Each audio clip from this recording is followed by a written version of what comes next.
Hello, boys and girls. I am Karen Natray, and I'm going to read Charlotte's Web, Chapter 10 to you today. So this is for you, and this is for Theodore. Chapter 10, An Explosion. Day after day, the spider waited, head down, for an idea to come to her. Hour by hour, she sat motionless, deep in thought. Having promised Wilbur that she would save his life, she was determined to keep her promise. Charlotte was naturally patient.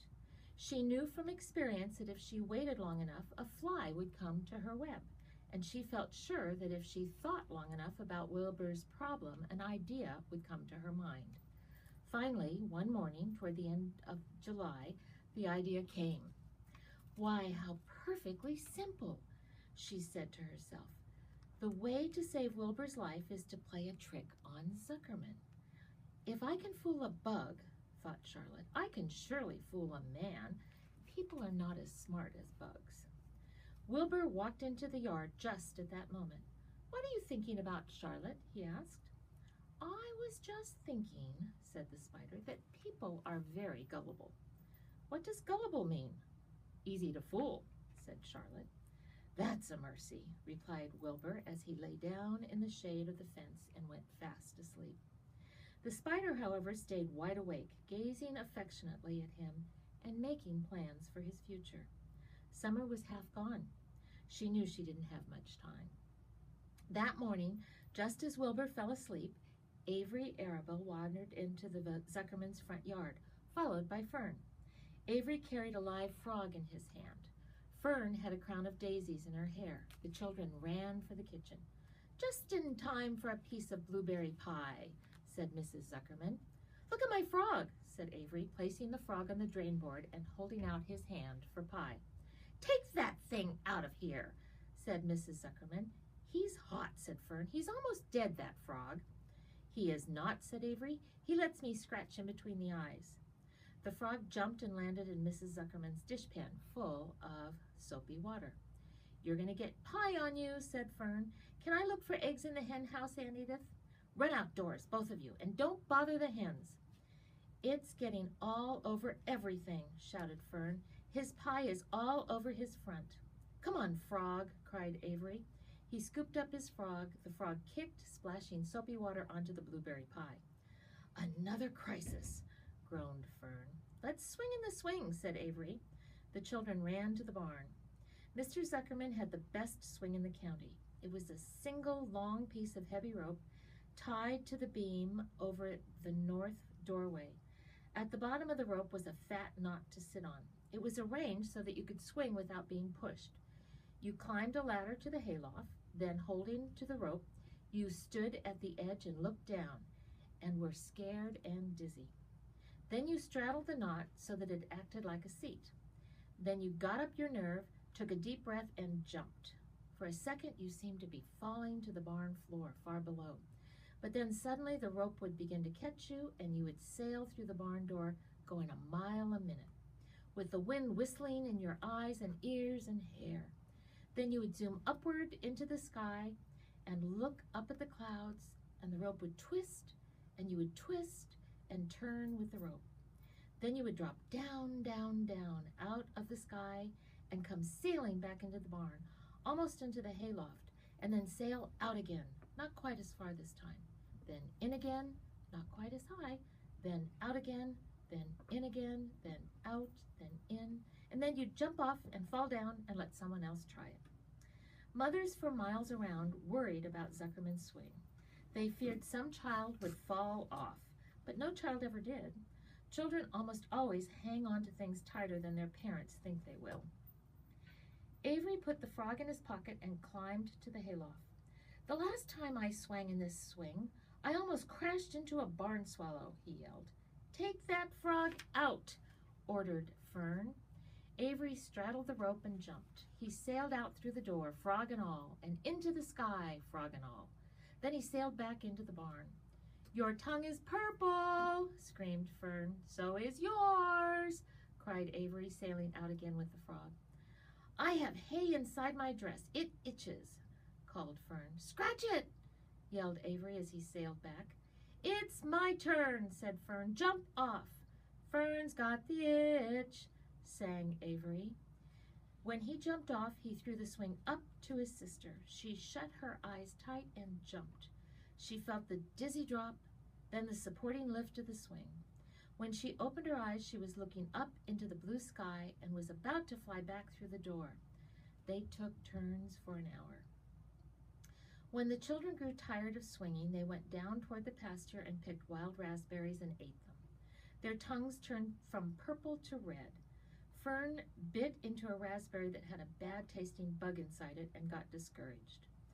Avery found an empty candy box and put his frog in it. The frog seemed tired after his morning in the swing. The children walked slowly up toward the barn. They, too, were tired and hardly had enough energy to walk. "Let's build a tree house," suggested Avery. "I want to live in a tree with my frog." "I'm going to go visit Wilbur," Fern announced. They climbed the fence into the lane and walked lazily toward the pig pen. Wilbur heard them coming and got up. Avery noticed the spider web, and coming closer, he saw Charlotte. "Hey, look at that big spider," he said. "It's tremendous." "Leave it alone," commanded Fern. "You've got a frog, isn't that enough?" "That's a fine spider, and I'm going to capture it," said Avery. He took the cover off the candy box. Then he picked up a stick. "I'm going to knock that old spider into this box," he said. Wilbur's heart almost stopped when he saw what was going on. This might be the end of Charlotte if the boys succeeded in catching her. "You stop it, Avery," cried Fern. Avery put one leg over the fence of the pig pen. He was just about to raise his stick to hit Charlotte when he lost his balance. He swayed and toppled and landed on the edge of Wilbur's trough. The trough tipped up and then came down with a slam. The goose egg was right underneath. There was a dull explosion as the egg broke and then a horrible smell. Fern screamed. Avery jumped to his feet. The air was filled with the terrible gases and smells from the rotten egg. Templeton, who had been resting in his home, scuttled away into the barn.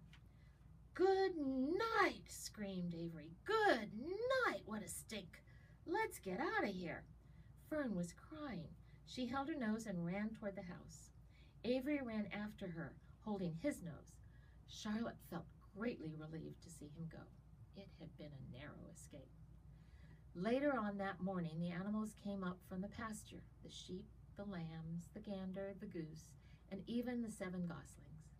There were many complaints about the awful smell, and Wilbur had to tell the story over and over again of how the arable boy had tried to capture Charlotte and how the smell of the broken egg drove him away just in time. "It was that rotten goose egg that saved Charlotte's life," said Wilbur. The goose was proud of her share in the adventure. "I'm delighted that the egg never hatched," she gabbled. Templeton, of course, was miserable over the loss of his beloved egg, but he couldn't resist boasting. "It pays to save things," he said in his surly voice. "A rat never knows when something is going to come in handy. I never throw anything away." "Well," said one of the lambs, "this whole business is all well and good for Charlotte, but what about the rest of us? The smell is unbearable. Who wants to live in a barn that is perfumed with a rotten egg?" "Don't you worry, you'll get used to it," said Templeton. He sat up and pulled wisely at his long whiskers, then crept away to pay a visit to the dump. When Lurvy showed up at lunchtime carrying a pail of food for Wilbur, he stopped short a few paces from the pig pen. He sniffed the air and made a face. "What in thunder?" he said. Setting the pail down, he picked up the stick that Avery had dropped and pried the trough up. "Rats," he said. "Phew! I might have known a rat would make a nest under this trough. How I hate a rat." And Lurvy dragged Wilbur's trough across the yard, kicked up some dirt into the rat's nest, and buried the broken egg and all Templeton's other possessions. Then he picked up the pail. Wilbur stood in the trough, drooling with hunger. Lurvy poured. The slops ran creamily down around the pig's eyes and ears. Wilbur grunted. He gulped and he sucked and gulped, making swishing and swooshing noises, anxious to get everything at once. It was a delicious meal. skim milk, wheat middlings, leftover pancakes, half a donut, the rind of a summer squash, 2 pieces of stale toast, a third of a ginger snap, a fishtail, 1 orange peel, several noodles from noodle soup, the scum off a cup of cocoa, an ancient jelly roll, a strip of paper from the lining of the garbage pail, and a spoonful of raspberry jello. Wilbur ate heartily. He planned to leave half a noodle and a few drops of milk for Templeton. Then he remembered that the rat had been useful in saving Charlotte's life, and that Charlotte was trying to save his life. So he left a whole noodle instead of a half. Now that the broken egg was buried, the air cleared and the barn smelled good again. The afternoon passed and evening came. Shadows lengthened. The cool and kindly breath of evening entered through the doors and windows. Astride her web, Charlotte sat moodily, eating a horsefly and thinking about the future. After a while, she bestirred herself. She descended to the center of the web, and there she began to cut some of her lines. She worked slowly but steadily, while the other creatures drowsed.